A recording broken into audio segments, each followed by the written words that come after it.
فتنہ تاتار کیا ہے؟ کیا آپ اس فتنے کے بارے میں جاننا چاہتے ہیں؟ اور کیا آپ جانتے ہیں کہ اس فتنے کا تعلق کس ملک اور قوم سے تھا؟ اور کیا آپ یہ بھی جانتے ہیں کہ سانحہ بغداد اور فتنہ تاتار کا تعلق کیا تھا؟ اس اہم معلومات کو جاننے کے لیے میری اس ویڈیو کو اینڈ تک لازمی دیکھیے۔ منگول یا تاتار صحرائے گوبی منگولیا چین کے بے آب و گیا علاقہ میں ہانہ بدوشوں جیسی زندگی بسر کرتے تھے۔ کتے، بلی اور ہر قسم کے جانور کا گوشت کھا جاتے۔ گوبی کے شمال میں چنگیز خان کے آباء و اجداد کا بڑا اثر و رسوخ تھا۔ چنگیز خان 1154 میں پیدا ہوا۔ اس کا اصلی نام تموچن تھا۔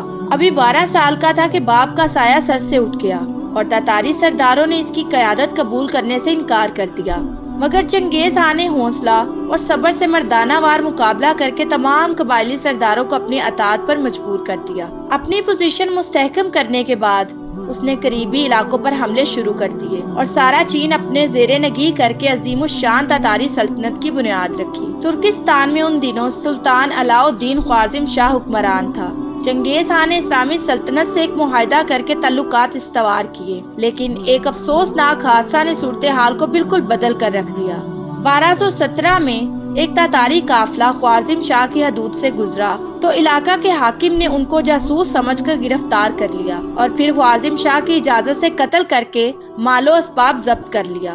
اس واقعے کی خبر چنگیز خان کو ہوئی تو اس نے خوارزم شاہ سے ضبط شدہ مال کی واپسی اور مذکورہ حاکم کو اس کے حوالے کیے جانے کا مطالبہ کیا تاکہ مقتولین کا بدلہ لیا جا سکے۔ خوارزم شاہ نے حماقت کا ثبوت دیتے ہوئے اس کے قاصد کو بھی قتل کروا دیا۔ اس پر چنگیز خان نے جوش انتقام سے لبریز ہو کر ترکستان کا رخ کیا اور ہرات، بلخ، بہارا اور سمرقند کی اینٹ سے اینٹ بجا دی۔ صرف ہرات کی 1 لاکھ آبادی میں سے 60,000 قتل ہوئے اور بقیہ غلام بنائے گئے۔ باقی شہروں کا بھی یہی حال کیا گیا۔ چنگیز خان کے بعد اس کا لڑکا اکتائی کان کا اور پھر پوتا کیو خان تخت نشین ہوا۔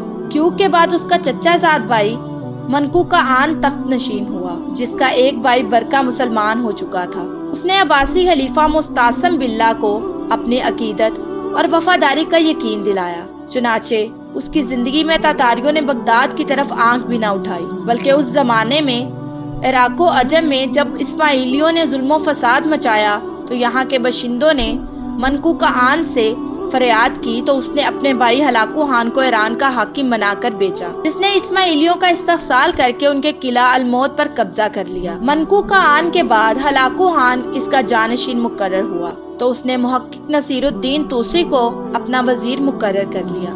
دوسری طرف مسلسل ناکارہ اور نااہل حکمران تخت نشین ہونے کی بدولت عباسی خلافت اپنی عظمت اور قوت کھو چکی تھی اور خلفاء کا اقتدار بغداد تک محدود تھا۔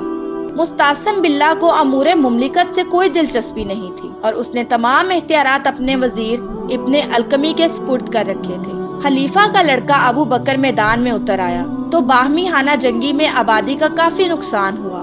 عباسی خلفاء کی عیش پرستی نے قومی خزانہ خالی کر دیا اور عام لوگوں میں دولت کی فراوانی نے حرب و ضرب کی خواہش کو مفقود کر دیا تھا۔ جب ابن القمی اپنی تمام حدیں عبور کر گیا تو خلیفہ مستعصم باللہ نے اپنے بیٹے ابو بکر اور امیر نور الدین کو بیچ کر وہ محلہ جس میں شیعہ آباد تھے لٹوا دیا۔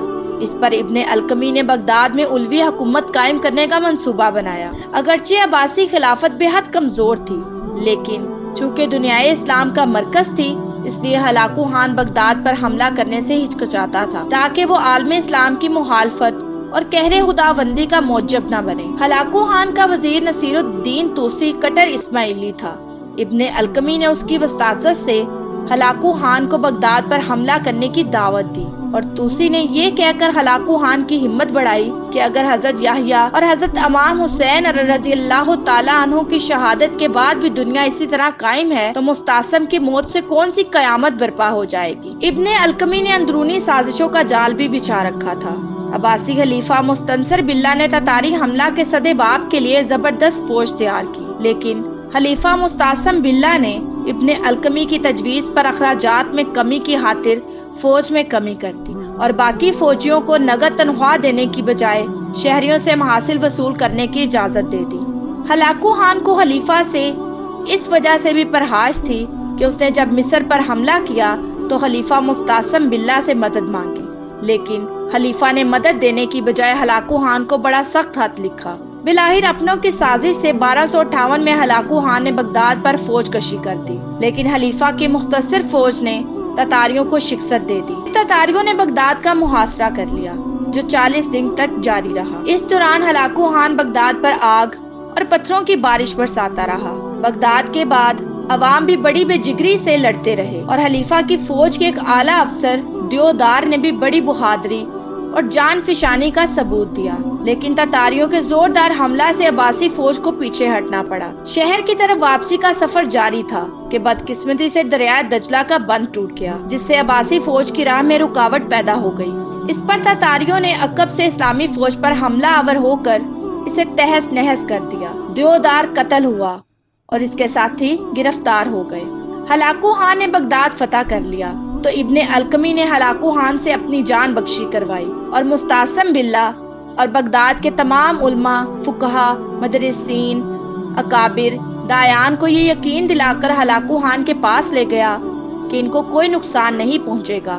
خلیفہ سے ابن القمی نے کہا کہ ہلاکو خان تم کو منصب خلافت پر برقرار رکھے گا اور اپنی لڑکی کی شادی اس کے بیٹے ابو بکر کے ساتھ کر دے گا۔ لیکن جب یہ لوگ ہلاکو خان کے پاس آئے تو اس نے ان سب کو قتل کروا دیا اور خلیفہ مستعصم کو ڈنڈوں کے ساتھ مار مار کر ختم کر دیا اور اس کی لاش کو پیروں سے مسلا۔ ان میں سے کسی کو بھی کفن تک میسر نہ ہوا۔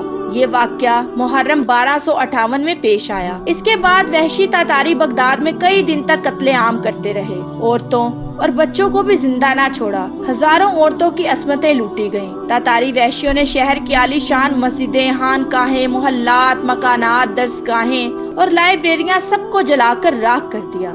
قتل عام میں 16 لاکھ مسلمان مارے گئے اور کئی روز دریائے دجلہ کا پانی خون کی فراوانی سے سرخ ہو کر بہتا رہا۔ بغداد کی تباہی سے نہ صرف عباسی خلافت کا خاتمہ ہوا بلکہ دنیائے اسلام کی مرکزیت بھی قائم نہ رہی۔ بغداد کی علمی و ادبی مرکز کی حیثیت بھی ختم ہو گئی۔ میں امید کرتی ہوں کہ میرے ناظرین کے لیے میری آج کی ویڈیو بہت انفارمیٹیو رہی ہوگی، اور اگر آپ چاہتے ہیں کہ ہم ایسے ہی آپ کے ساتھ اہم موضوع شیئر کرتے رہیں تو ہمارے چینل کو لائک، شیئر اور سبسکرائب کرنا مت بھولیں، اور بیل آئیکن کا بٹن ضرور پریس کریں تاکہ ہر نئی ویڈیو کا نوٹیفیکیشن آپ کو آپ کی اسکرین پر ملے۔ اب میں آپ سے اجازت چاہوں گی۔ شکریہ، اللہ حافظ۔